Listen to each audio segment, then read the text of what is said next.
Welcome to Principles of Management, Business 210 with Professor Joe Lane. All right.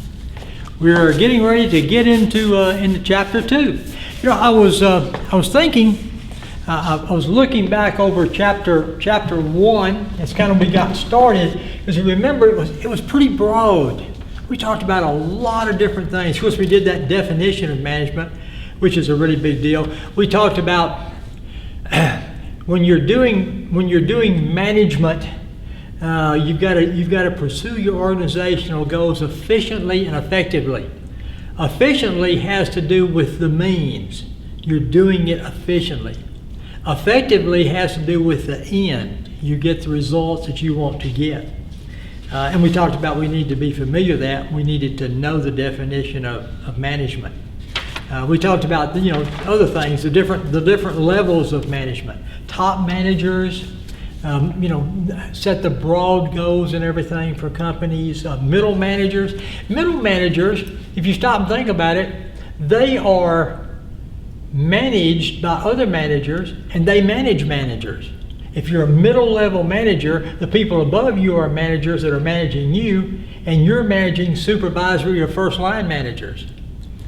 But if you're a first line manager, you are managed by managers, but you manage non-managerial employees. So it kind of has although you plan, organize, lead, and control, which are the functions that managers perform that we have to know, but at the different levels, it kind of works a little bit differently as to whom you are managing. We talked about the different, the different roles that managers play. Interpersonal roles, figurehead, leadership, liaisons. Informational roles, monitor, disseminate, spokesperson, that has to do with information. Decision roles, they have to handle disturbances. They have to make decisions on how to allocate resources. They have to be a negotiator sometime. And we said we need to be familiar with that. One of the other things that we talked about right at the very beginning is management an art or a science? And we said both. There's an art to being a manager. Using your imagination, using your intuitiveness, using creativity, but there's also a science. There's a body of knowledge that has developed and continues to develop over time, and this body of knowledge says these are things that have been proven to be true and effective in management. Okay. Welcome to Chapter 2. Chapter 2 is where we go to management school. We're looking at the science of management, the science part of it. What are some things that we have learned that are a part of the body of knowledge? Okay, now let me help you a little bit. Could Chapter 2 be an incredibly confusing, very long, very laborious, very detailed dive into the science of management? Yes. Do you want to go there? No, I don't think so. And neither do I. I want to talk about the science of management, but we want to do it kind of like we do most of these chapters. We want to talk about certain things that are important that either we need to know or we need to be familiar with. And by the way, I'll tell you right now, I don't think there's any no's in Chapter 2. I think there are just some things in Chapter 2 that we need to be familiar with. Okay. Now let me show you the breakdown of Chapter 2 to help us. We're going to be talking about the science of management. We're going to be looking at the science of management in the past. Stuff that in the past has been studied and understood and developed. So we're going to look at the history part of management. And in the historical perspective, or looking at the body of knowledge of management historically, there's really been three different schools of thought that's come about. The classical school, the behavioral school, and the quantitative school. okay? Then we're going to look at the contemporary look at the body of knowledge of the science of management. We're going to look at the systems approach. We're going to look at the contingency approach or viewpoint and the quality management approach or viewpoint. And then we're going to finish up this chapter talking a little bit about the learning organization and what that is and why it's important. Okay. So that's how we're going to handle chapter 2. Now I would recommend two things. Number one, make sure you watch this chapter 2 video. Make sure you pay attention to those things that I talk about that are things to be familiar with, because we want to get a pretty good understanding of those things that we need to be familiar with as it relates to the historical study and body of knowledge. And we want to have a pretty good understanding of those things that are important in the contemporary now studying of management. Okay. All right. So that's kind of where we're going. Let's look at our handout. Now what I've given you on the handout, I actually put it in two places on your chapter 2 handouts. It's called Figure 2.2, the historical perspective, the classical viewpoint, the behavioral viewpoint, the quantitative viewpoint. So I've kind of given you that out of a page in the book. Well, it seems to me that on my handout, I gave it to you actually in two places. And it seemed to me like the second page that I just copied the page twice. Classical viewpoint, behavioral, quantitative viewpoint. So this kind of gives you, out of the book, a little bit about these. Then, I also copied for you, out of the book, the contemporary viewpoints. The systems viewpoint, the contingency viewpoint, the quality management viewpoint. So aside from my notes that I provided for you, I'll also have you reference these things out of the text. All right. Okay, so let's get started with chapter 2. Now, one thing that he mentions, and this is a term that I like, and I'd like for you to be familiar with, something called evidence-based management. He says that if you're going to be an effective manager, you need to use evidence-based management. Now, if we were in the classroom, I'd be asking you, what is evidence-based management? And when I ask you that question, what would happen would be this.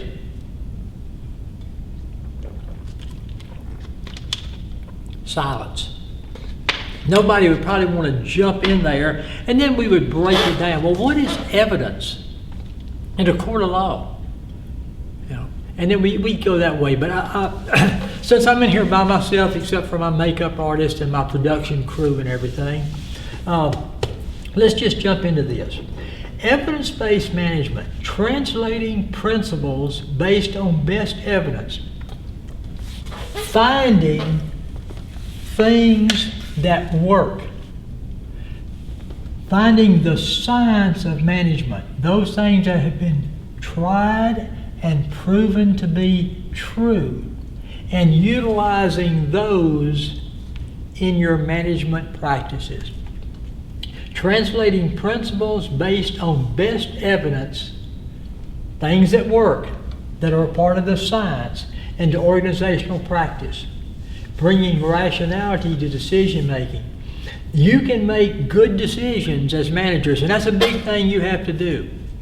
You know, you plan, you organize, you lead, and control, but in doing those four things, you have to make a lot of decisions. And we talked about that when we talked about truth number 3. How decisions you make affect you, they affect the company, and they affect your employees. Do you want to make good decisions? The answer to that is of course. But if you want to make good decisions, use evidence-based management. Base the actions that you do and the decisions you make based on best evidence, on scientific knowledge. Okay. All right. Let's look at, very briefly, let's look at the historical perspective. What are some things that that came out of the historical perspective? Well, there was three different schools of thought. The classical school of thought. And under the classical, excuse me, I don't know where this comes from. I don't do this at all until I get in front of the camera. And then I guess I'll elevate my voice or something and I'll start the hacking a little bit, so I apologize. Under classical, and I'm looking at my handout, scientific management. Scientific study of work methods to improve worker performance. Scientific management means try to have workers. There was a person, I put his name down there, Taylor, Dr. Frederick Taylor. What he would do, he would go in and watch somebody perform a job. And then he would look, what are some ways that that person could perform that job better? And so then he would rework how they did that job in a more efficient manner, to use that word. And then that employee would be trained in the more efficient manner to do the job. That's scientific management. Using scientific study of how a job is being performed, what's the most efficient way to perform it, and then training that person to do that job more efficiently. If that person did the job more efficiently, they'd be more productive for the company, and they'd probably make more money because they'd be more productive for themselves. So I want you to be familiar with what scientific management is, Dr. Frederick Taylor. Okay. The other area under classical, if you're looking at your beautifully prepared handout, is administrative management. Now, the scientific management was looking at specific workers and how they perform the job. Dr. Taylor would actually go in and look at specific operations and how to improve that operation, how to improve that job to make that job being performed, allow it to be performed more productive. Okay. All right. So this is at the, if you're looking at scientific management, individual type things like this. Administrative management has to do with managing the whole organization. Let's look at some things that have to do with managing the entire organization. All right. Now under that, there were a couple of folks that were involved.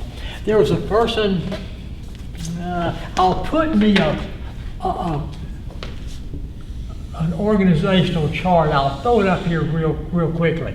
Now, you know, we've got top management, we've got middle management, we've got supervisory.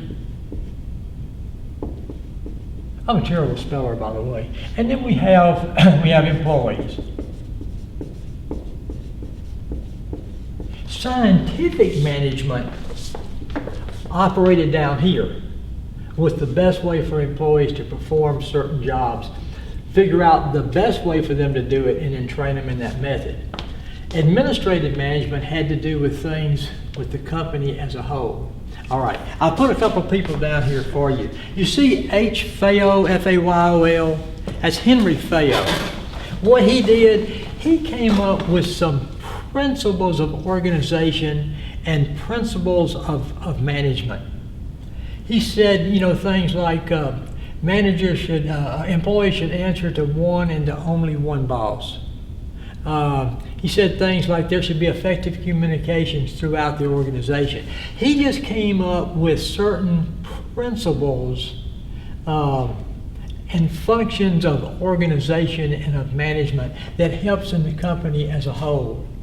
And then you've got Weber here. You see his name right next to Fayol. What Weber did is he looked at, whereas Fayol said, look, here are some principles of organization, some principles of management that you should utilize in your company. Weber looked at the structure of an organization.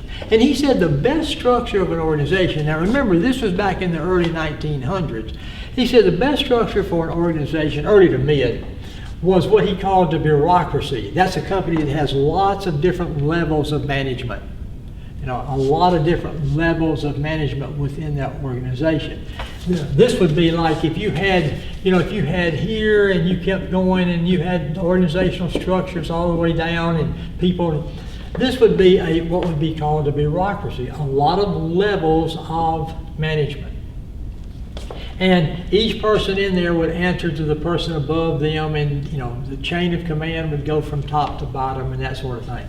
So Weber was looking at the structure that would be best for a company to be able to accomplish its goals.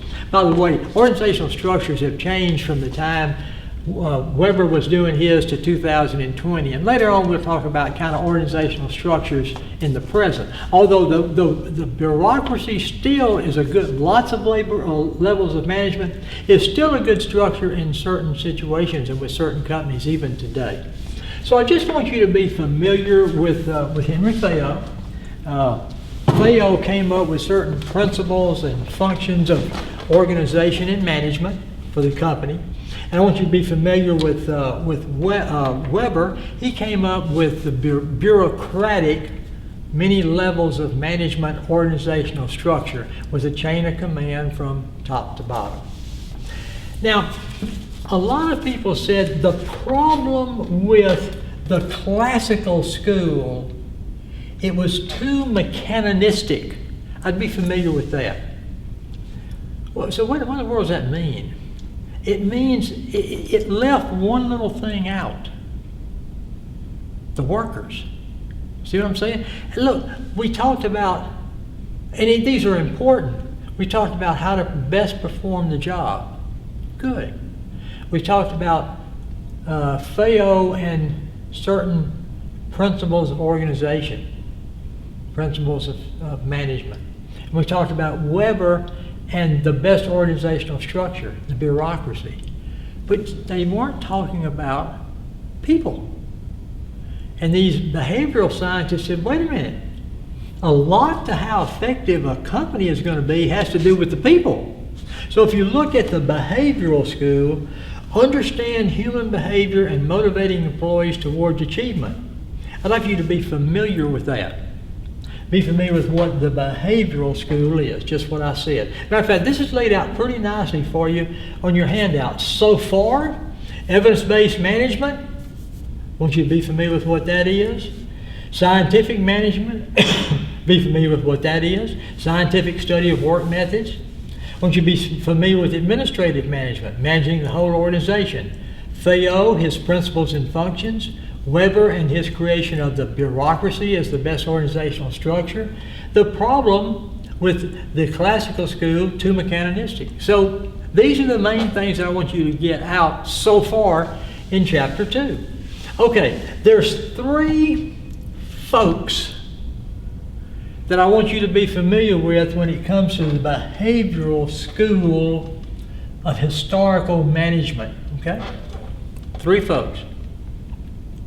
Number 1 was a guy named Mayo, Dr. Mayo, Elton Mayo, I think it was his first name.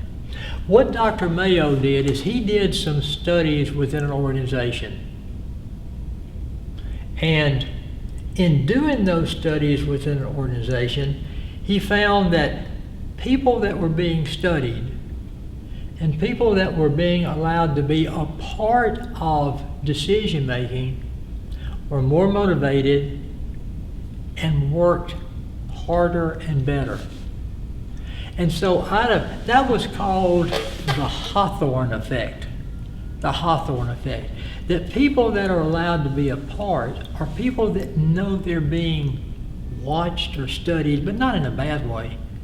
It motivates them to do a better job.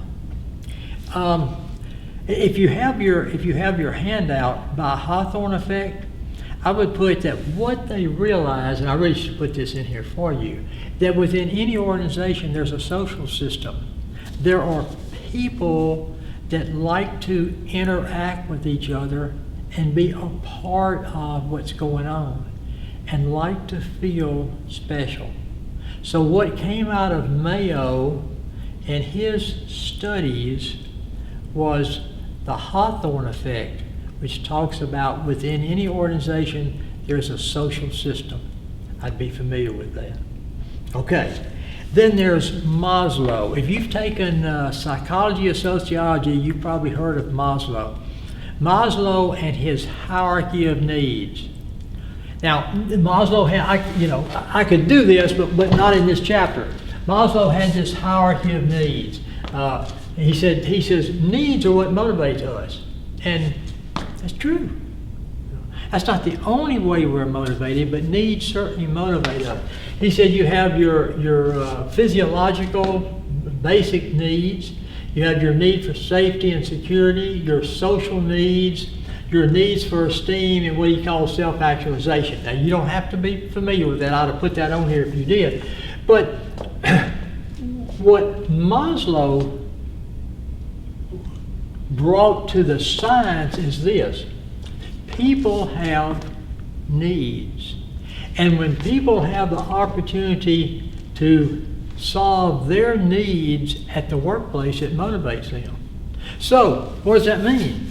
That means that in a business, do you want to accomplish your goals and objectives? The answer is, well, of course. Well, if an individual employee can satisfy needs that they have, while at the same time you're accomplishing goals and objectives for the company, that's a good thing. So you need to build into an organization the opportunity for people to be able to satisfy the needs that they have. Their basic physiological needs, their needs, social needs, their security needs, that sort of thing. I'd just be familiar with that. I probably overdid that. Mainly Maslow, he had a hierarchy of needs. Needs and solving needs motivate people. Then you had a guy, McGregor. McGregor studied the attitude of workers. Now you see, if you're looking in here, the behavioral study, behavioral had to do with human behavior.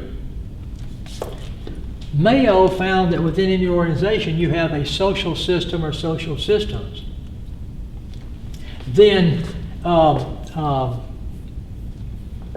Maslow realized that people have needs, and people are motivated when they can satisfy their needs. And then our last person in this, McGregor, he talked about theory X and theory Y, the attitude of managers. He said this: does the attitude of managers affect the performance of employees? Now, we've looked at social systems within an organization. We've looked at individual needs. Now let's look at attitudes of managers. All this has to do with the behavioral school. Well, here was the deal about theory X and theory Y. I'll throw this right here, X and Y. He said the attitude of a theory X manager is employees don't like to work, employees don't like to take responsibility, you have to stay on employees all the time to make them do anything because employees are just crummy. And you just got to stay on them to do anything because they don't even want to be here, they don't even want to work. Boy, would you like to work for a manager that had that kind of an attitude? Me either. Me either. So that's theory X managers. Theory Y managers are managers that say, you know, work is honorable. People have a work ethic. They feel the need to work. They get satisfaction out of work. Work is natural to them. And they're willing to accept responsibility, you know, if they can be rewarded for it and feel like they're making a difference. How'd you like to work for that person, that man or woman as a manager? Me too. So out of those studies found this: you can get much more productivity most times out of a theory Y type manager. A manager that has a theory Y attitude, that workers are willing to work. Workers will work.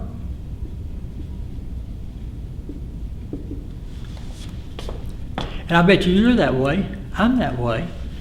I'd much rather work for somebody who feels like that I'm of value, that I will accept responsibility, that I do think work is honest, and I do think work is natural and something that people do and want to do, as opposed to a theory X type manager. So just be familiar with theory X, theory Y, and the difference between a theory X manager's attitude and a theory Y manager's attitude. Okay? All right, those are kind of the things within the behavioral school. Mayo, Maslow, and McGregor. Three folks that really made some big contributions within the behavioral school. Just like Frederick Taylor, Henry Fayol, and Max Weber made within the classical school. Now, quantitative school. The quantitative school, there were two things within the quantitative school: management science and operations management. I just want to mention one thing about the quantitative school that was important, that came out of that study. Management science, using math to aid in problem solving and decision making. You say, now, what are you talking about? Well, here's what I'm talking about. We're all familiar with FedEx. FedEx has got a lot of planes. FedEx has got a lot of vehicles. Will we agree?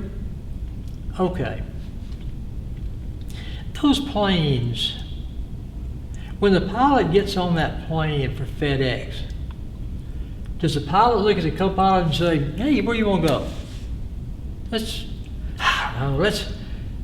fly up to Maine, and then maybe let's go over to, I don't know, let's go to Illinois, and everything, and then maybe going down to Florida.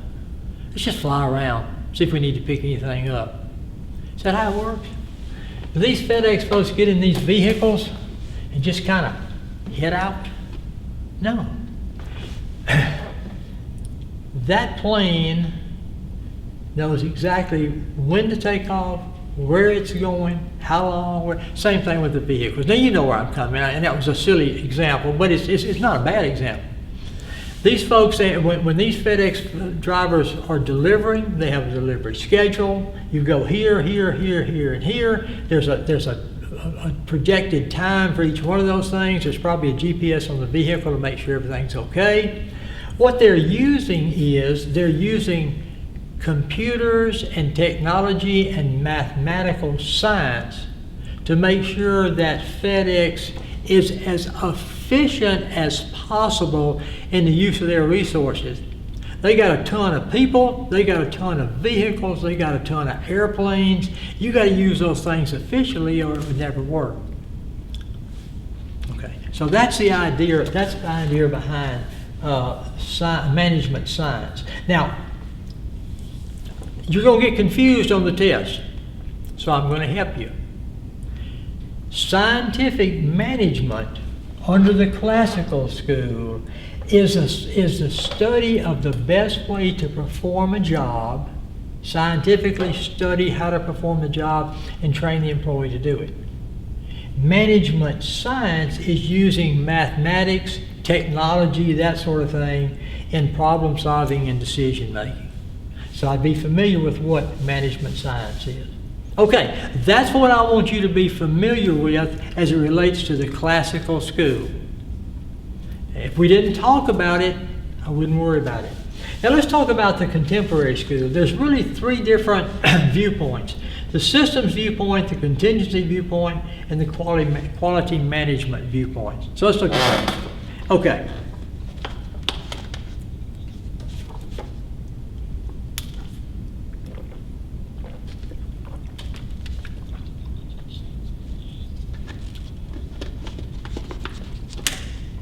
Okay.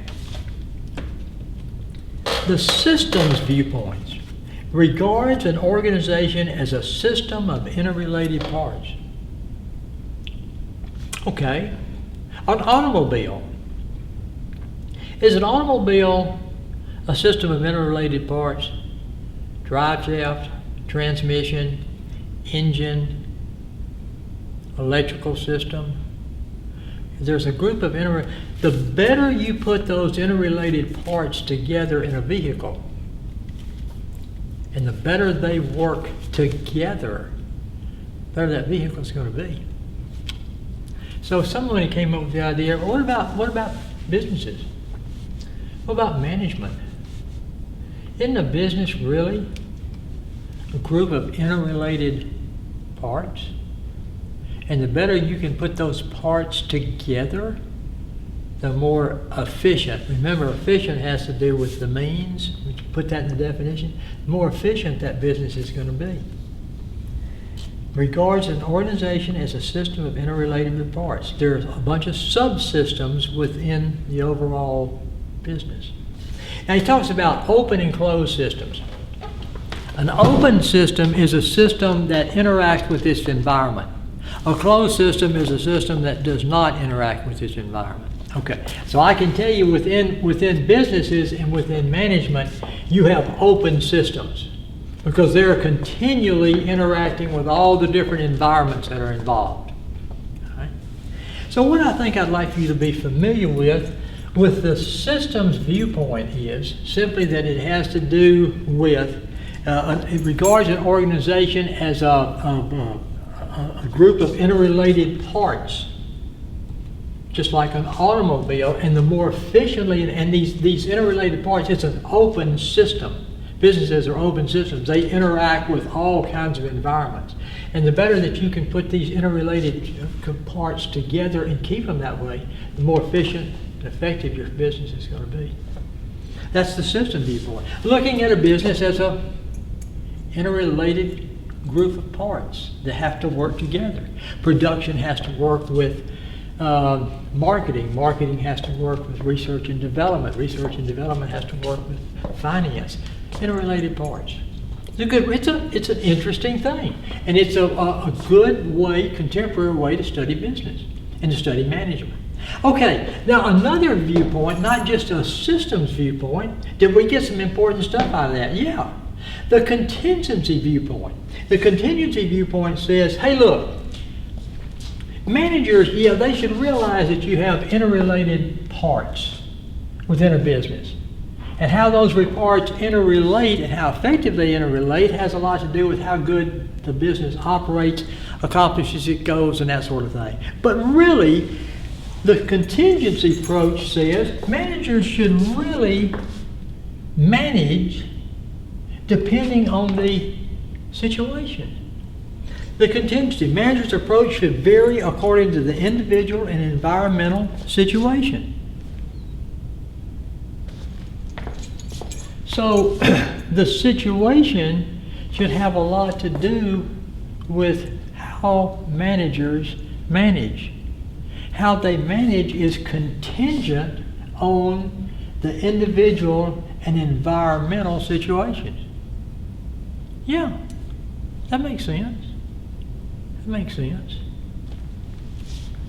This may be a good point to say this. Okay, well, wait a minute. Is this management stuff, this science of management, is it about the best way to do a job? Scientific management? Is it about administrative management? The most effective organizational structure, bureaucracy, Weber? About management and organizational principles that can be used, Feo? Is it about the social system as found out by Mayo within an organization? Does it have to do with employee needs and their ability to satisfy their needs? Is it about McGregor and the importance of the attitude of managers? Does it have to do with, in a lot of situations, not all, but sometimes you can use management, you can use math, and you can use technology to make decisions? Is it about having the best system of inner parts within your organization? All right. Or is it about managers managing in a way dependent upon or contingent upon the situation? And the answer is yes. These are all things that have been discovered, all things that have been proven to add to the body of knowledge, the science of management. So that when you talk about using evidence-based management, as a manager, there's an art to it.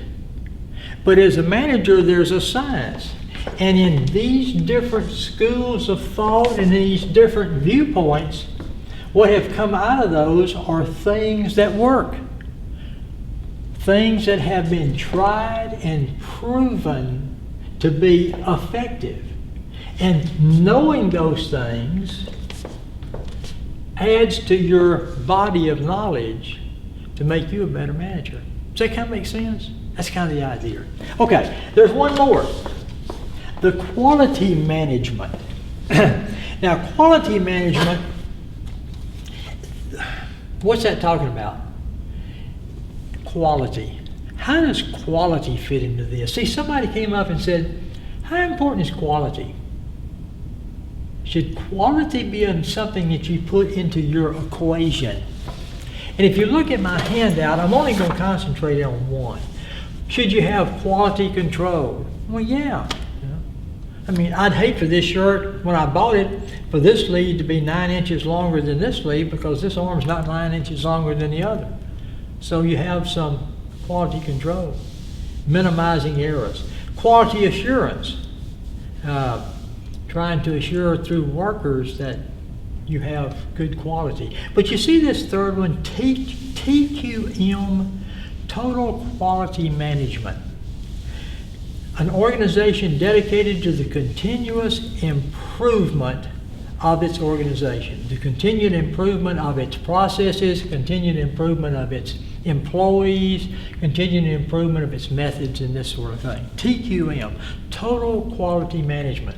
So what came out of this viewpoint is quality is important, and quality should be taken into consideration within and throughout an organization. An organization that dedicates itself to the continual improvement in quality. The quality, again, of its product, the quality of its processes, the quality of its people, that sort of thing, is going to be a more efficient and effective company. So I'm not going to go all back through that other thing I went to just a minute ago, but you can see where when people looked at management and organizations from a quality viewpoint and utilizing what they call quality management, that added some things to the body of knowledge, some things that are important within an organization. Okay. So I want you to be familiar with the quality viewpoint, especially the TQM, Total Quality Management. Now the last thing in this, I wish we were here together. I'm sitting here in the front of 363 classroom, which I do, where I teach all my classes. If we were here together, I would say the last thing he talks about is a learning organization. Have you ever run across a learning organization? Have you ever driven by Walmart and it says, Walmart, the learning organization? Or you drove down the street and you see a big sign, the learning organization? Well, I haven't either. So what is a learning organization? All right. And then I would ask, well, let's see if we can figure that out. An organization that actively creates, acquires, and transfers knowledge within itself and is able to modify its behavior to reflect new knowledge. Let's try that. An organization, a business, let's say, that actively creates knowledge, acquires knowledge, and transfers knowledge within itself. And as a result of that is able to modify or change its behavior to reflect the new knowledge. So I'd ask you the question, which businesses would want to be learning organizations? Have you given me an answer yet? Which businesses would want to be learning organizations? How about all of them? How about all of them? Because shouldn't every business actively tries to create, acquire, or transfer knowledge. Can businesses create science? Can they create things that are proven to be truth and proven to work? Yeah, that's where a lot of this stuff came from. It's from businesses simply. Now, when you say you should use evidence-based management, that doesn't mean you should never try anything new. Sometimes you may want to try something new, but you know you're going out and trying something new. If you try something new and it works, then you've added to evidence-based management. You've added to the science of management. So, an organization that actively creates, acquires, and transfers knowledge within itself and is able to now, I got all this new knowledge. Great. I learned some new stuff at my job. But what do you want to do with that stuff? You want that stuff to modify the way that business operates, the way that manager operates, the way that employee operates. Modify its behavior to reflect the new knowledge.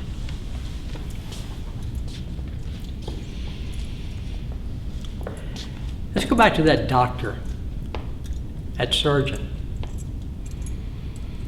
That surgeon graduated from med school in 2000, 20 years ago. Has the way surgeries are performed, have they changed in the last 20 years? Yeah. You know, some surgeries used to be really big surgeries, and now they do them as an outpatient. Some surgeries 20 years ago, I don't know how many years ago they started knee replacement, replacing knees, knee replacement surgery. I really don't know when the first knee replacement, total knee replacement was done. But has knee replacement surgery moved forward greatly over the last 20 years? Yep, my wife can attest to that. She had knee replacement surgery a couple of years ago. Remarkably well. Okay, so where I'm coming with this is, let's take that surgeon that graduated in the year 2000. Do I want that surgeon to be knowledgeable of new science,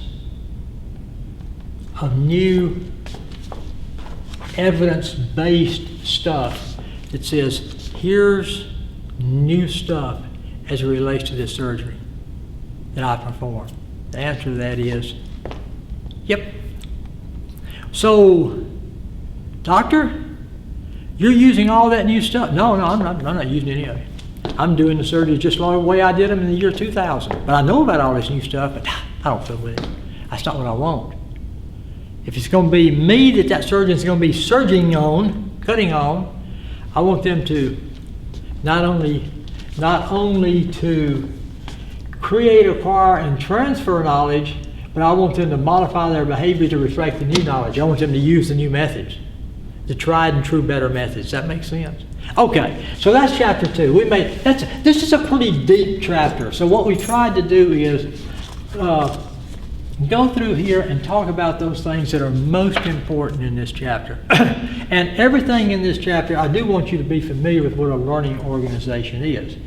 Just like I want you to be familiar with what TQM is. But there were no no's in this chapter, but there were a number of to be familiar with.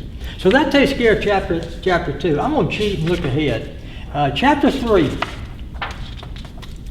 maybe, if I can get to it.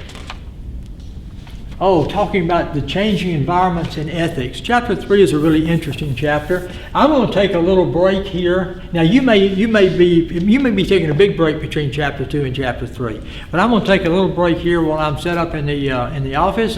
Probably drink a little coffee, and then I'm going to get back in just a few minutes, and I'm going to do chapter 3 for you. So you're kind of getting the hang of it. How we're going to be doing these chapters.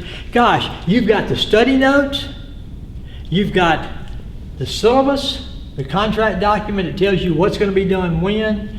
You've got these individual videos for each chapter.